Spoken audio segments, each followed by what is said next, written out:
Have you not known? Have you not heard? Has it not been told you from the beginning? Have you not understood from the foundations of the earth? Let the words of my mouth and the meditation of all our hearts be acceptable in your sight, O Lord, our strength and our Redeemer. Amen. During the second year of my undergraduate degree, which I was shocked to discover this week was 10 years ago, I took a course called The Hebrew Bible in Context. As the name implies, the intent of the class was to learn to read the Hebrew Scriptures in their historical, social, and theological contexts. But for our final exam, we were asked to memorize the entirety of chapter 40 of Isaiah and reproduce it on the page. I was confused by the requirement at the time, and I'm still confused by it now. I've never found rote memorization of anything to be a useful educational tool. Nonetheless, I wanted that A+ that I'd been working so hard on all year, so I set out memorizing the chapter. Isaiah 40 begins in a very, very familiar way. Comfort, O comfort my people, says your God. These words famously open Handel's Messiah and are perennial favorites during Advent. In fact, with all the choral singing I'd done in my life up to that point, the first third of the chapter was familiar in some way or another, and I thought to myself, this won't be so bad. Of course, as the chapter went on, the words got less and less familiar, and I realized that I had a lot of hard work ahead of me. But even despite my questions about why I was being asked to memorize 31 verses of Isaiah, most of which I forgot the instant the exam was over, I can't help but be grateful because I got to read the beauty of these words over and over again. Have you not known? Have you not heard? Has it not been told you from the beginning? Have you not understood from the foundations of the earth? These words were spoken to the people of Israel as they were getting ready to return from their exile in Babylon, reminding them to put their trust not in idols, but in the God who had freed them from slavery before. And while it might seem that these questions have a scolding tone to them, given the tone of the rest of the chapter, I've always heard them as comforting. When things get too big or too overwhelming, these words remind me, encourage me even, to trust that God is still there, making sense of it all, even if I can't fit all the pieces together myself. In the 2003 film Latter Days, a young Mormon missionary comes across a woman he's never met before and sees that she's crying after the loss of a loved one. Innocently, he asks her if she ever reads the Sunday comics in the newspaper. Sensing her confusion, he goes on to explain that when he was a little kid, he used to put his face right up to the comic pages, and he was amazed because it was just this mass of dots. Life is like that sometimes, he goes on to say. But he thinks that from God's perspective, life, everything, even this time of sadness, makes sense. It's not just dots. Instead, we are all connected, and it's beautiful and funny, and it's good. But from this close, we can't make sense of it right now. It's in these times of unknowing that Isaiah invites us to remember, not because we're lazy or we've forgotten, but to give us hope. to buoy us up as we find ways to keep doing the work that God has given us to do, to remember who God is and what God has done for us.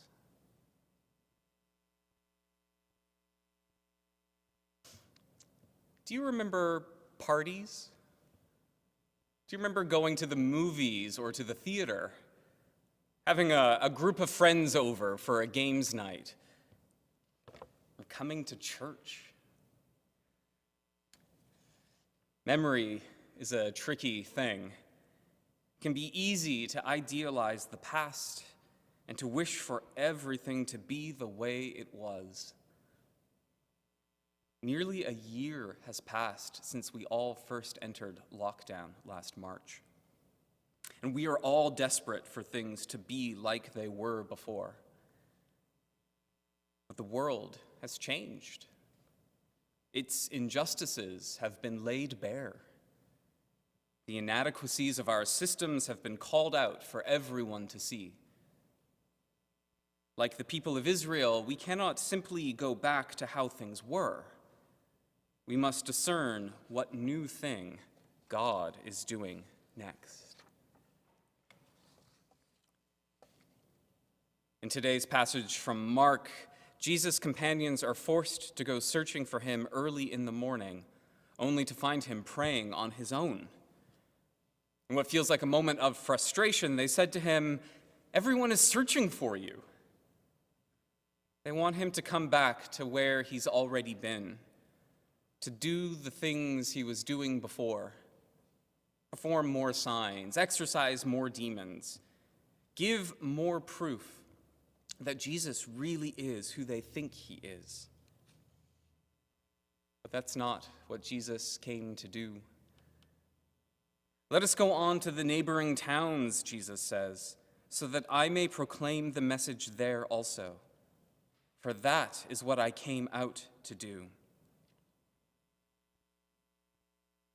By choosing to follow Jesus, we, like his disciples before us, choose to go out into the world and proclaim the message of God's love and salvation, to exorcise the demons of social injustice and systemic racism, to stand for the marginalized and oppressed.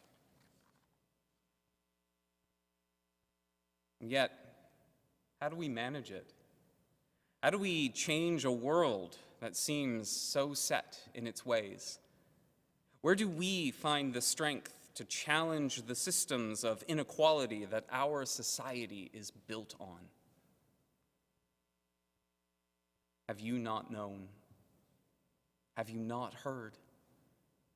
The Lord is the everlasting God, the creator of the ends of the earth. He does not faint or grow weary. It's one thing to read these words and appreciate their beauty, but to really know them in our hearts, to trust in God's abiding presence like that, is more difficult. Like Jesus, it begins in prayer, a desire for a better country, a heavenly one, as the letter to the Hebrews says. The kingdom of heaven is not just some eternal reward after our time on earth, but a blueprint for life here on earth as it is in heaven. I think of sin as the gap between the world as it is and the world as it ought to be. It's only by recognizing the evil and the sin in the world around us that we can fully appreciate what God's salvation is doing, what Jesus' passion on the cross is saving us from. And it takes courage to advocate for people we've never met, to take up our own cross and risk something of ourselves for their sake.